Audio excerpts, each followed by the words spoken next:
So the question that we're going to be discussing is, was Muslim and Christian trade between 1100 and 1500 dependent on a mutual appreciation of the respective artworks? Here we're attempting to explore what the extensive trading between these two worlds, so that this period can be better categorized by respect rather than conflict, as it often is. In some ways it is simplistic to want to characterize the Crusades as either being a time of conflict or one of trade. Both aspects were clearly present, but largely removed from one another. Conflicts had begun to die down by the mid-13th century, and 1272 marked the end of the final crusade, after which Christian and Muslim trade in art flourished.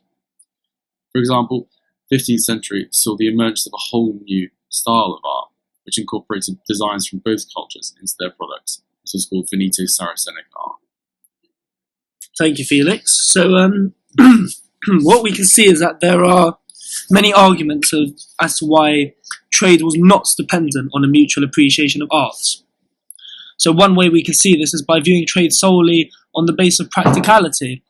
That is to say that Christians bought Islamic metalwork and pottery because of the quality of the products rather than due to an appreciation of the Islamic religion and culture and an actual appreciation of the objects they were buying. Another argument against trades being based on the appreciation of the art is that it was purely motivated by profit. Perhaps Islamic traders sold to Venetian merchants, for example with the Veneto-Saracenic art, solely for economic reasons, and vice versa. Furthermore, trade could have been based on visual appeal and nothing more, i.e. Christians found Islamic art attractive but did not appreciate the meaning of the art. Here it can be seen that trade was based not on a true appreciation of the art and its actual meaning, but solely for aesthetic appreciation.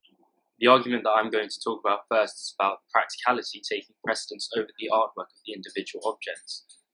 The Hispano-Moresque jug, for instance, shows that there was an emphasis on the practicality of the object instead of it being purchased because of its artwork.